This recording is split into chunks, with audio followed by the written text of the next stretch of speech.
देशभरात चर्चेत असलेल्या नीट यूजी 2026 पेपरफुटी प्रकरणाचे पडसाद आता अकोल्यात उमटू लागले आहेत। आरसीसी कोचिंग क्लासेसचे संचालक शिवराज मोठेगावकर यांच्यावरील कारवाईनंतर वंचित बहुजन आघाडीने अकोल्यात आंदोलन छेडत कठोर कारवाईची मागणी केली आहे। नीट यूजी 2026 पेपरफुटी प्रकरणामुळे देशभरात खळबळ उडाली असताना या प्रकरणाचे पडसाद आता अकोल्यातही उमटू लागले आहेत।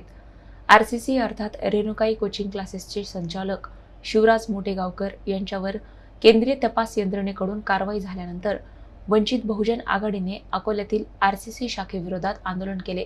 तोष्णीवाल लेआउट परिसरातील आरसीसी शाखेसमोर कार्यकर्त्यांनी निदर्शने करत संस्थेवर तातडीने कारवाई करण्याची मागणी केली। यावेळी काही कार्यकर्त्यांनी शाखेतील एका शिक्षकाला ताब्यात घेऊन सिव्हिल लाईन पोलीस ठाण्यात नेले।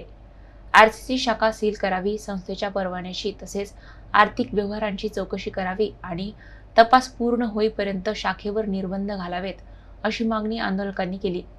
विद्यार्थी आणि पालकांना न्याय मिळावा यासाठी संबंधितांवर कठोर कारवाई करण्यात यावी असेही आंदोलनकर्त्याचे म्हणणे आहे। वंचित बहुजन आघाडीचे प्रदेश महासचिव राजेंद्र पातोडे आणि महिला आघाडीच्या प्रदेश महासचिव अरुंधती शिरसाट यांच्या नेतृत्वाखाली हे आंदोलन पार पडले।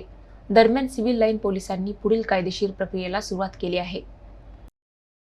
मोठेगावकरच्या विरोधात देशातली सर्वात मोठी तपास संस्था जी आहे ती चौकशी करते आहे आणि त्याच्या बेनामी संपत्तीचा तपास घेतला जातोय।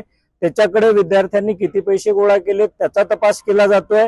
अशा वेळी अकोल्यातल्या क्लासेसनी त्याची सगळी संपत्ती जी आहे जी चौकशीमध्ये पुढे आली पाहिजे ती संपत्ती दुसऱ्या ठिकाणी शिफ्ट केली। त्या बिल्डिंगचा कुठलाही माहिती तपास यंत्रणेला नाही।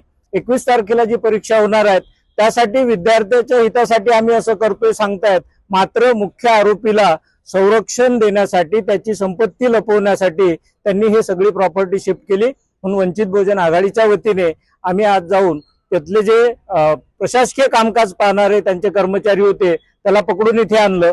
पोलिसांना लेखी तक्रार दिली की मुख्य आरोपीची प्रॉपर्टी जी आहे ती तपास यंत्रणेपुढे येऊ नये म्हणून हे शिफ्ट करतायत। यांची चौकशी करून यांना सहआरोपी करा। पालकांचे पैसे जे आहेत ते तातडीने परत द्या यासाठी आम्ही पोलीस स्टेशनला तक्रार दिलेली।